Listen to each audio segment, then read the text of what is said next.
తాకట్లో ఉన్న మీ బంగారాన్ని విడిపించి ఆ రోజు ఆన్లైన్ రేటుకి కొంటాం. Sharma gold company. నమస్తే, వెల్కమ్ టు సుమన్ టీవీ. నేను గీతాంజలి. ప్రస్తుతం మనతో పాటు సనాతన్ ట్రావెలర్ ప్రమోద్ కుమార్ ఉన్నారు. వారితో మాట్లాడదాం. హలో ప్రమోద్ గారు, నమస్తే అండి. నమస్కారం అక్క. ప్రమోద్ గారు, విష్ణువు అలంకార ప్రియుడు అని చెప్తారు, ప్రత్యేకించి శివయ్య అభిషేక ప్రియుడు. మన అంటే ఎంత భోభాగ్యాలు ఉన్నా ఏమీ లేకపోయినా చెంబుడు నీళ్లు పోస్తే చాలా ఆయన సంతోషించేస్తాడు అని చెప్తారు. పంచామృతాలతో చేయకపోయినా నీళ్ళైనా చాలు ఆయన అభిషేకం అనేది. ఎందుకు అంత ప్రీతి శివయ్యకి అభిషేకం అంటే? ప్రత్యేకత ఏముంది అసలు? మన పురాణాలు ఏం చెప్తున్నాయి వీటి గురించి? ఇప్పుడు మనం చూస్తే శివుడి నెత్తి మీద చంద్రరేఖ కనిపిస్తుంది. ఎందుకు అభిషేక ప్రియుడు అని అంటే, చంద్రరేఖ నుంచి నిత్యం అమృతం ధారలాగా కారుతా ఉంటది. ఆ కారే అమృత ధారల్లో శివుడు నిత్యం తడిచి ఉంటాడు, అంతే కదా. సో అందుకే మనం శివలింగం మీద ధారాపాత్ర పెడతాం. ఎప్పుడు నీళ్లు పడుతూనే ఉండాలి, ఒక్కొక్క చుక్క. ఇంకొకటి ఏంటి అని అంటే, శివుడు ఎంత ప్రశాంతంగా ఉంటే లోకం అంత ప్రశాంతంగా ఉంటది అని. ఎందుకు? దానికి రీజన్ ఏంటి అంటే, ఇప్పుడు హాలాహలం తీసుకుంటాడు. శివుడు కంఠంలోనే ఎందుకు దాచిపెట్టుకుంటాడు? సమస్త బ్రహ్మాండం ఇక్కడే ఆయన కడుపులో ఉంటది. లోపలికి పోతే ప్రాబ్లమే, బయట ఉన్న ప్రాబ్లమే, కాబట్టి కంఠంలో దాచుకుంటాడు. సో శివుడు ఎంత ప్రశాంతంగా ఎంత చల్లగా ఉంటే లోకం అంతా చల్లగా ఉంటది అని చెప్పి శివలింగం మీద మనం ధారాపాత్ర పెడతాం. ఇంకోటి చంద్రరేఖ ఎగ్జాంపుల్ చెప్పాను కదా, అందుకే అభిషేకం మనం చేస్తాం. డబ్బులున్నోడు పంచామృతంతో చేస్తాడు, లేదు కొంచెం తక్కువ ఉన్నోడు పాలు పోస్తాడు, లేకపోతే చెంబుతో పోస్తాడు, లేకపోతే కూడా గుడిలో దొరికే ట్యాప్ లో నుంచి వాటర్ పోసినా శివుడు తీసుకుంటాడు. సో ఇది అభిషేకం చేయడానికి. ఇంకొక రీజన్ గరికపాటి గారు ఏం చెప్తారనంటే, అభిషేకం ఎందుకు చేస్తాము అని అంటే, దాని మీద ఏది పోసినా దాని మీద నించోదు, పడైపోతా ఉంటది. ఇప్పుడు మనము యోగా క్లాసుకి పోతాం, ఇన్ని చేస్తాం ఏదో నేర్చుకోవడానికి, అంటే మన దగ్గర మన అంతా మిథ్యా నేర్చుకోండి. శివలింగం మీద పోసి అభిషేకాన్ని నువ్వు 2 సెకండ్లు కాన్షియస్ గా గమనిస్తే చాలు, పోయి దాని మీద పోసేదంతా పడిపోతుందా మన జీవితం ఎంత అనుకుంటాం, అంతే కదా. సో దాని మీద ఏది పోసినా ఎక్కువ నించోదు కాబట్టి, ఏది పోసినా జారిపోతుంది కాబట్టి మనం అభిషేకం చేస్తాం. దాంట్లో ఉన్న అంతరార్థం ఇది అన్నట్టు తెలుసుకోవాలి. అదే కొంతమంది మాట్లాడతారండి, అన్ని పాలు, అన్ని జ్యూస్లే కావచ్చు, తేనె, నెయ్యి, పెరుగు, పంచదార ఇవన్నీ అంతంత వేసి అభిషేకాలను వేస్ట్ చేస్తారు.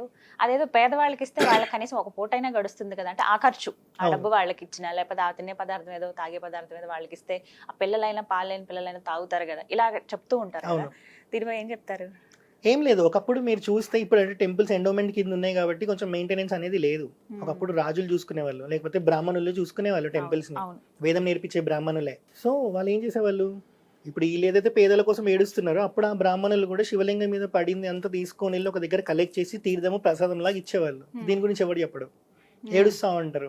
సరే, ఏడ్చే ప్రతి ఒక్కడు ప్రతిరోజు 2 పాల ప్యాకెట్లు తీసుకుంటారు. ఇంట్లో 4 ఉంటే 2 పాల ప్యాకెట్లు కావాలి, మరి 3వ పాల ప్యాకెట్ కొనుక్కొని పేదోడికి ఇచ్చి రావచ్చుగా. రోజు 30 రూపాయలు పెట్టి, రోజు 30 రూపాయలు అంటే రోజుకి ఒక 70-80 రూపాయలు పెట్టి 2 ప్యాకెట్లు కొనుక్కున్నప్పుడు ఇంకో 40 రూపాయలు పెట్టి ఇంకొక ప్యాకెట్ కొనుక్కొని పేదోడికి ఇయ్యాడు. ఒక రోజు ఇస్తాడు, 2 రోజులు ఇస్తాడు, ప్రతిరోజు ఇస్తే కళ్ళకి రక్తం కారుతుంది. మేము సాయం చేస్తామండి అని కూడా అంటారు కొంతమంది. మాకు తోచినంత మేము చేస్తాం, మీరు కూడా చేస్తే ఇంకొంతమందికి హెల్ప్ అవుతుంది కదా. అంటే రాళ్ళకి పూజ చేస్తారు మీరు, ప్రాణం లేని విగ్రహాలు కానీ వాడికి పూజ చేస్తారు, అదేదో ఉన్న వాళ్ళకి ఇస్తే తింటారు కదా అవసరం ఉన్న వాళ్ళకి అనేది. అపాత్ర దానం అని ఒకటి ఉంటదని చెప్పాను ఇందాక. ఒకడికి నువ్వు పేదోడు అని చెప్పి ప్రతిరోజు ఇస్తుంటే వాడు పేదోడు లాగానే మిగులుతాడు. నువ్వు ఇవ్వడం మానేస్తే చూస్తూనే ఉండు, ఇవ్వకు, ఎవరితో ఇవ్వనివ్వకు, కడుపు మాడుతుంది, ఇంకో దగ్గర పోయి పని చేసుకుంటాడు, అంతే కదా. ఇప్పుడు సరే, ఆడికి ఎవడు పని ఇయ్యడు, సిగ్నల్ దగ్గర కారు అద్దం దూడిస్తే 5 రూపాయలు ఇవ్వడా, 2 రూపాయలు ఇవ్వడా, పనే కదా. సో బిచ్చపోళ్ళు ముసలోళ్ళు కూడా పెన్నులు అమ్ముకుంటున్నారు, వాళ్ళ దగ్గర పెన్నులు కొనుక్కోకపోయినా మనం 10 రూపాయలు ఇస్తాం. అట్లా కూడా చేయకుండా సోమరిపోతుల్లాగా ఉంటారు. అలాంటప్పుడు ఎవడు కరెక్ట్ అంటే, ఉపేంద్ర సినిమాలో చెప్తాడు కదా, గాడ్ ఈస్ గ్రేట్ అని చంపేస్తాడు. అలానే ఉండాలి. ఏం పని చేస్తున్నారా అంటే, నాకు ఏం పని లేదని కూర్చుంటాడు, చంపేసి గాడ్ ఈస్ గ్రేట్ అని పోతాడు. అపాత్ర దానం అనేది అందుకే సనాతన ధర్మంలో చెయ్యొద్దు అని చెప్తారు. ఎందుకు అని అంటే, అది అలవాటు అయిపోతే వాడు కష్టపడాడు. సో ప్రతిరోజు మనం ఇస్తాం, మనం ఏమనుకుంటాం, వాడికి ఇస్తే మనకి పుణ్యం అని అనుకుంటాం. సనాతన ధర్మం ఎప్పుడు పుణ్యం పాపం గురించి మాట్లాడమని చెప్పదు. నాకు దేవుడు ఇచ్చాడు, దేవుడు ఇచ్చింది వాడికి ఇచ్చా. ఇక్కడ ఏమైతుంది, కర్మ పెరగదు. పుణ్యం పెరిగినా కర్మ పెరిగినట్టే, పాపం పెరిగినా కర్మ పెరిగినట్టే. చనిపోయేటప్పుడు పాపం మిగిలిపోతే ఇంకో జన్మలో అనుభవించాలి, పుణ్యం మిగిలిపోయినా ఇంకో జన్మ ఎత్తాలి. అది నెక్స్ట్ జన్మ ఏదైనా కర్మనే. పుణ్యం చేశాడు కదా అని చెప్పి వాడికి ఇంకో జన్మ ఉండడం ఉండదు. వాడి ఇప్పుడు శరీరం వదిలేశాక సోల్ అనేది ఇందులో నుంచి పోతేనే వాడికి మోక్షం. నవరంధ్రాల్లోంచి ఎక్కడి నుంచి పోయినా వాడికి మోక్షం రాదు. సో అందుకే ఒకడు దేవుడికి ఏదైనా వేస్తున్నాడు అనుకోండి, మనం ఏం చెప్పనవసరం లేదు. వాడు 40 రూపాయలు పెట్టి పాల ప్యాకెట్ కొన్నప్పుడు బయటకు వచ్చినప్పుడు 5 రూపాయలు 10 రూపాయలు బిచ్చగాళ్ళకి వేస్తాడు. సో ఇప్పుడు నేను 40 రూపాయలు పాల ప్యాకెట్ వాడికి ఇస్తే ఒక పూట కడుపు నిండుతుంది. మీరు చాలా మంది బిచ్చగాళ్ళని చూస్తే ఫుడ్ ఇస్తే తీసుకోడు, పైసలు ఇస్తే తీసుకుంటారు. లేదు ఇప్పుడు ఇడ్లీ తింటున్నప్పుడు ఇడ్లీ ఇచ్చినాం అనుకోండి, నాకు ఇడ్లీ వద్దు డబ్బులే కావాలి అంటాడు. అది అపాత్రదానమే కదా. వాడు తాగడానికి ఖర్చు పెడుతుండేమో, సిగరెట్ తాగడానికి ఖర్చు పెడుతున్నాడేమో. సో ఎవడు ఏది ఇచ్చినా వాడు లోపల ఏం చేస్తున్నో మనకు కనిపిస్తుంది తప్ప గుడి బయటకు వచ్చి బిచ్చగాళ్ళకి ఎంతమందికి ఇస్తున్నాడో మనం చూడలేము. కాబట్టి మనం ఏం అనాల్సిన అవసరం లేదు. ఎవరికి ఏం కూడా ఇవ్వాలనిపిస్తే వాడు ఇస్తాడు. సో ఇంకొకటి ఏంటంటే ఇప్పుడు విగ్రహాలను ఎందుకు పూజిస్తారు, వాటికి పోస్తే ఏమొస్తుంది అన్న క్వశ్చన్ ఒకటి వచ్చింది కదా. మాట్లాడలేవు, కదలవు, మనం చెప్పింది వింటాయో లేదో కూడా తెలియదు. అలాంటి వాటికి మీరు ఎందుకు అంతంత ఇది చేస్తారు, ఆరాధనలు చేయటం గానీ పూజలు గానీ ఇవన్నీ ఎందుకు అని అడుగుతారు. సింపుల్, మనము డైరెక్ట్ తెచ్చి విగ్రహాన్ని అక్కడ పెట్టట్లే. అలాంటి విగ్రహాలు మనకు కనిపించే రోడ్డు సైడ్కి, దాంట్లో ప్రాణప్రతిష్ఠ ఏమి ఉండదు. మనం ఇక్కడ ఒక విగ్రహాన్ని పెట్టి ప్రాణప్రతిష్ఠ అనేది ఒక ఫార్మాలిటీతో చేస్తున్నాము అంటే పరబ్రహ్మాన్ని తీసుకొని వచ్చి దాంట్లో పెడుతున్నాం. మనం మనకు కనిపించేది విగ్రహం, కానీ మనం పూజించేది అందులో ఉన్న పరబ్రహ్మాన్ని. ప్రాసెస్ ఉంటుంది కదా, చాలా డేస్ ప్రాసెస్ ఉంటుంది. సో మనం చూసేది విగ్రహాన్నే, పూజించేది మాత్రం అందులో ఉన్న పరబ్రహ్మాన్ని. పరబ్రహ్మము అని ఎట్లా చెప్పాలి అని అంటే ఉండేది ఒక పరబ్రహ్మం. ఇందాక పరశురాముడి చరిత్ర చెప్పినప్పుడు ఆయనకు అనిపించింది ఉండే ఒక పరబ్రహ్మమే నాకు శివుడిలాగా దర్శనం ఇచ్చారు, నాకు విష్ణుమూర్తి లాగా కూడా దర్శనం చేసుకోవాలని ఉంది అని అనుకుంటాడు, అంటే కృష్ణుడిలాగా. అదే ఇక్కడ ఇంప్లిమెంట్ చేయండి. ఉండేది ఒకటే పరబ్రహ్మ. ఇప్పుడు మేలివి బంగారం ఉంటుంది, ఇంత ముద్ద ఉంటుంది, దానికి ఒక షేప్ ఉండదు. ఇంత అని అంటాం, దానికి షేప్ చెప్పాం. బాల్ లాగా ఉంటే బాల్ అంటాం. కానీ అదే బంగారం మనకి ఉంగరం అవుతుంది, మెటల్ అవుతాయి, ఇవి అవుతాయి, గాజులు అవుతాయి, బ్రాస్లెట్ అవుతుంది. దానికి అప్పుడు ఒక రూపం వచ్చింది. ఒక బంగారము మనకి నచ్చినట్టు ఇన్నిసార్లు మారింది. నేనే ఉన్నా, మా నాన్నకి కొడుకుని, మా చెల్లికి అన్నని, భార్యకి భర్తని, ఇట్లా అనుకుంటాం. ఉండే నేను ఒక్క ఇంట్లోనే ఇన్ అయినప్పుడు ఉండే ఒక పరబ్రహ్మము ధర్మస్థాపన కోసం అవతారం స్వీకరిస్తే తప్పేంటి, డిఫరెంట్ రూపాల్లోకి వెళ్తే తప్పేంటి. సో ఉండేది ఒకటే పరబ్రహ్మం. ఆ పరబ్రహ్మాన్ని మనం అక్కడ చేస్తున్నాం ప్రాణప్రతిష్ఠ రూపంలో. కాబట్టి మనం దాన్ని పూజిస్తున్నాం తప్ప విగ్రహాన్ని కాదు.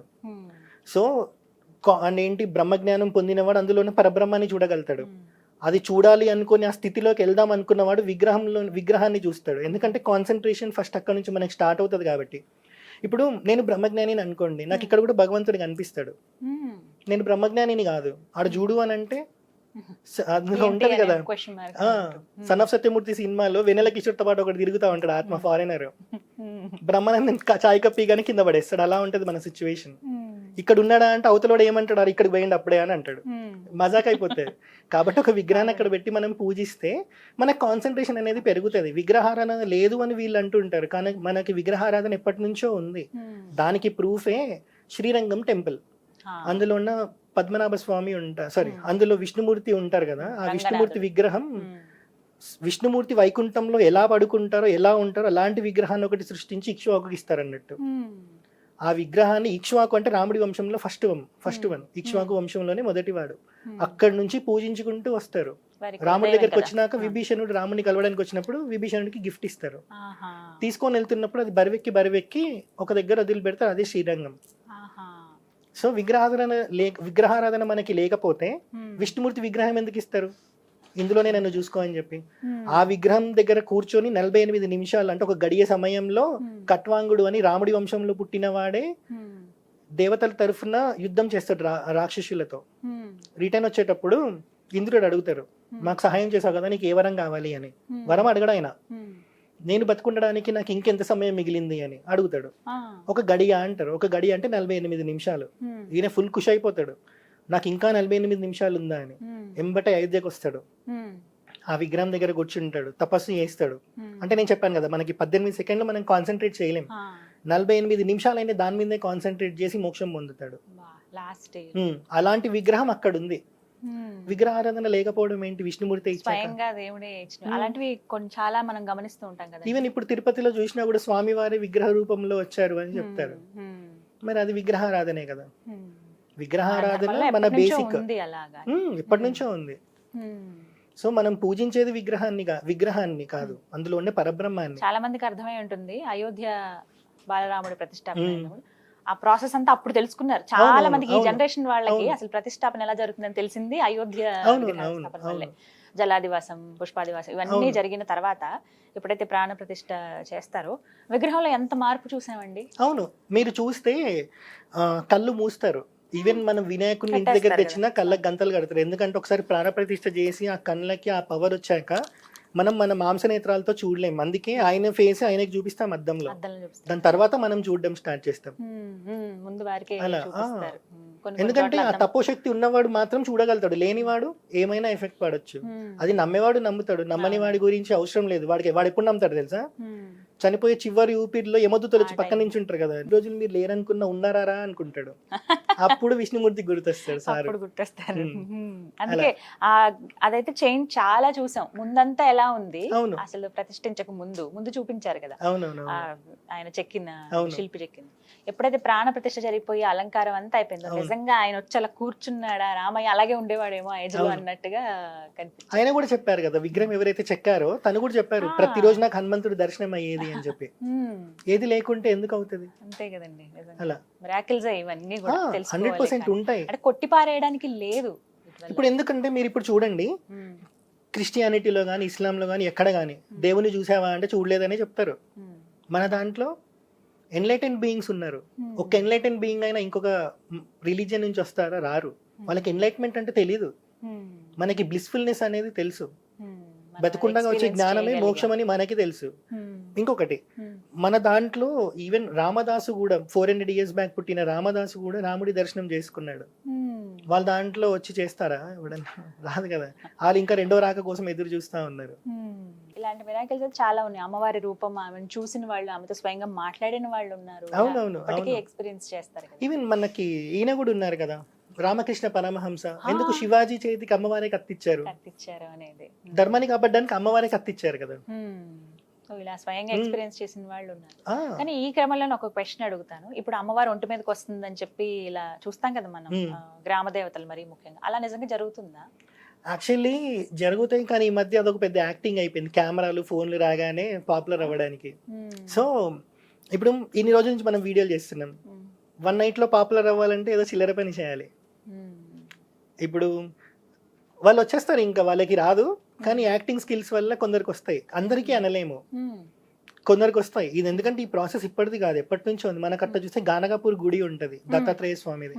దయ్యం పట్టిన వాళ్ళని అక్కడికి తీసుకొని వెళ్తారు అని అంటారు. కొందరిని మీరు చూడొచ్చు, ఏం లేదు అని చెప్పొచ్చు, కానీ కొందరిని మీరు చూస్తే భయం అవుతుంది. వాళ్ళు స్తంభాలు ఎక్కేస్తారు అన్నట్టు. అక్కడికి వెళ్తేనే అది తీరుతుంది అని చెప్తారు అన్నట్టు, పోతుంది అని చెప్పి. సో ఉంటాయి నెగిటివ్ ఎనర్జీ, పాజిటివ్ ఎనర్జీ అనేది ప్రతి దగ్గర ఉంటది మనకి. సో ఖచ్చితంగా అది ఉన్నట్టు. నేను 2 విన్నాను. ఎలా అంటే అమ్మవారు ఆ ఒంటి మీదకి వస్తుంది అనేది ఒకటి విన్నాను. ఒంటి మీదకి వచ్చేంత శక్తి తట్టుకునేది మానవులకి ఇప్పుడు లేదు, మానవులకి. అందుకే కేవలం నుదుటి భాగాలు, బొట్టు పెట్టుకున్న దగ్గర మాత్రమే వస్తుంది. ఆ ఒక్క క్షణం, అది కూడా సెకండ్స్ లోనే అంతే ప్రాప్తం ఉంటే, అది ఎన్నో జన్మల పుణ్యం వల్ల అయితేనే అమ్మవారు అలా వస్తారు. కానీ ఇప్పుడు మనం చూసేదంతా కూడా ఎక్కువసేపు మాట్లాడడం కానీ, అమ్మవారు ఆవహించినట్టుగా ఉండడం కానీ, ఇక బోనాలప్పుడు కావచ్చు, ఇంకా ప్రత్యేకమైన పండుగలప్పుడు, ఇంకా గ్రామ దేవతల ఆరాధనలప్పుడు చూస్తూ ఉంటాం కదా. అంటే ఇవి వాస్తవాలు కాదా? అంటే ఇప్పుడు మనం ప్రతిదాన్ని, అంటే లిటరలీ చెప్పాలని అంటే నమ్మాలా నమ్మొద్దా అనేది మన వరకు పెట్టుకుంటే చాలు, బయటకు చెప్పొద్దు. సెకండ్ థింగ్ ఏంటి అంటే, ఇది నిన్న మొన్న నుంచి వచ్చింది కాదు, ఎప్పటి నుంచో వచ్చింది. వాళ్ళకి వచ్చింది అనుకోండి, జస్ట్ మొక్కి అమ్మవారు అనుకొని వదిలిపెట్టేయాలి. లేదా ఆమె మీద కాంట్రవర్షియల్ కామెంట్స్ చేసామనుకోండి, ఆమె ఇంకా ఎక్కువ చేస్తుంది రేపు. ఆ స్కోప్ మనం ఇస్తున్నాం ఆమెకి. ఆమె గురించి మనం నెగిటివ్గా మాట్లాడి, ఎందుకంటే అది ఆమెకే తెలుసు. రేపు పొద్దున ఆమెకి రాకున్నా ఆమె అట్లా చేస్తుంది అంటే అనుభవించేది ఆమెనే. దానివల్ల బాడీ ఎంత స్ట్రెయిన్ అవుతుందో, యాక్టింగ్ చేసిన స్ట్రెయిన్ అవుతుంది, నిజంగా అమ్మవారు వచ్చిన స్ట్రెయిన్ అవుతుంది. అందుకే కదా హోస్ట్ లేకుండా పడిపోతారు. సో ఇప్పుడు ఒకటి ఏంటి అని అంటే, నేను ఇంతకు చెప్తున్నాను కదా, మనకి కొన్ని గమనించే శక్తి మనకి లేదు. ఆ బ్లిస్ఫుల్నెస్ అనేది మనం ఫీల్ అవ్వలేకపోతున్నాం కాబట్టి ప్రతిదీ మనకి మూఢనమ్మకంగానే కనిపిస్తుంది. కానీ ఈ గోల్లో చూసుకుంటే వెంటనే స్పందించే దేవతల్లో వినాయకుడు, చండి అని చెప్తూ ఉంటారు. సో అలా అమ్మవారు వెంటనే రెస్పాండ్ అవుతుంది. ఇప్పటికీ ఆమెతో కూర్చుని మాట్లాడిన అమ్మ అని పిలిచిన ఆవిడ పలుకుతుంది అని అంటారు. But you believe it or not? ఒకటి నేను అదే చెప్తున్నాను. ఒకటి ఏంటంటే, ఎప్పటి నుంచో వస్తుంది కాబట్టి మనం నమ్మాల్సిందే. అంటే నమ్మాలి అంటే ఆ అమ్మవారు వచ్చారని మొక్కుకొని వెళ్ళిపోవడమే తప్ప కామెంట్ చేయకుండా ఉంటే బెటర్. ఎందుకంటే రేపు పొద్దున్న నిజంగానే వచ్చింది అనుకోండి, అప్పుడు కూడా మనం కామెంట్ చేస్తే ఆమె ఆగ్రహానికి లోనవుతాం. కాబట్టి ఏది అనకుండా కర్మ పెంచుకోకుండా మొక్కుకొని వెళ్ళిపోతే అమ్మవారే చూసుకుంటది అని వెళ్ళిపోవాలి అంతే. వినోద్ ఎక్కువ పట్టించుకోవద్దు. ఎందుకు అని అంటే నెక్స్ట్ ఇప్పుడు నేను ఇది చెప్తున్నాను, ఇంకొక 1 minute లో నేను ఏం చెప్తానో నాకు తెలియదు, నేను ఏం చేస్తానో నాకు తెలియదు. ఇప్పుడు వాళ్ళ పరిస్థితి కూడా అంతే. సో వచ్చారనుకోనే మొక్కుకొని వెళ్ళిపోవాలి అంతే. అంతవరకే. రాలేదు అని అనుకుంటే ఏమైతుందంటే రేపు పొద్దున నిజంగా వచ్చినా కూడా మనకి మూఢనమ్మకం లానే కనిపిస్తుంది. అప్పుడు ఏమైతుంది, దేవుడే ప్రత్యక్షం అయ్యి నీకేం వరం కావాలో కోరుకో అంటే నిన్ను నువ్వు ప్రూవ్ చేసుకో అంటాం అప్పుడు మనం. దేవుడికి మనం అంతే అంతే. సో ఏ టైంలో ఎవరు ఎట్లా వస్తారో రావద్దు అని కోరుకోవాలి అంతే. కానీ మనం దృఢంగా లేకపోతే మనసు పెట్టి పిలిస్తే దేవుడు వస్తాడు అని అంటారు, అది నిజమేనా? నేను ఇందాక కూడా చెప్పాను కదా, పలుకుతాడా? నేను ఆదిశంకరాచార్య మీద వీడియో చేస్తున్నప్పుడు నేను ఆల్రెడీ 2-3 minutes వీడియో చేశా. చాగంటి గారి ప్రవచనం గుర్తొచ్చింది. ఏ ప్రవచనంలో చెప్పారో గుర్తుంది కానీ ఏ మినిట్లో చెప్పారో గుర్తులేదు. అది వాయిస్ తో ఉన్న ప్రవచనం. ఆయన పీఠం మీద కూర్చొని చెప్పినా కూడా నేను ఒక విజువల్ ఒక దగ్గర ఆపి వినలేను, దీని తర్వాత ఇది చెప్పింటాడు అని చెప్పి మొత్తం వినాల్సి వచ్చేది. కానీ నేను ఒకటే మొక్కుకున్నా, స్వామి నేను నీ గురించే వీడియో చేస్తున్నా, నేను ఎక్కడ ఆపితే అక్కడ నాకు రావాలి, వీడియో ప్లే చేస్తున్నా, నేను ఎక్కడ ఆపితే నాకు అక్కడ ప్లే అవ్వాలి అని అనుకున్నా.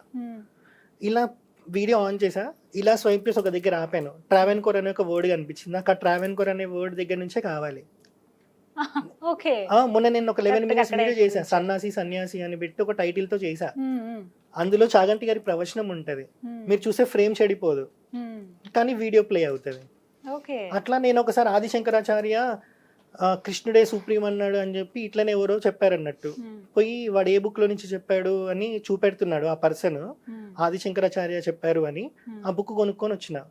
నేను ఒకటే మొక్కుకున్నా, స్వామి నువ్వు గనక కృష్ణుడు సుప్రీం అని చెప్పావనుకో నేను ఇంకోసారి నిన్ను మొక్కను అని అనుకున్నా. నేను ఇలా ఓపెన్ చేసా, ఆ శ్లోకం దగ్గర బుక్ ఓపెన్ అయ్యింది, చూస్తే అందులో 5 words ఉన్నాయి. వాడు 3 words చెప్పి విష్ణుమూర్తి కృష్ణుడు సుప్రీం అని చెప్పాడు, 5 words తీస్తే కృష్ణుడు అనే వర్డే లేదు అక్కడ. ఇలా ప్రొపగాండా అన్నట్టు ఒకళ్ళే సుప్రీం అని చెప్పడానికి. సో మనకి మనం మనస్సుతో అనుకుంటే ఖచ్చితంగా జరుగుతుంది. నాకైతే నేను అందుకే ఏం చెప్తున్నా ఇందాక కూడా, నేను రామానుగ్రహం అనే కామెంట్స్ లో పెడతా, ఎవడన్నా ఏమని అన్నా కూడా జై శ్రీరామ్ అన్న చాలా మటుకు రామానుగ్రహం జై శ్రీరామ్ ఇట్లనే పెడతా అన్నట్టు.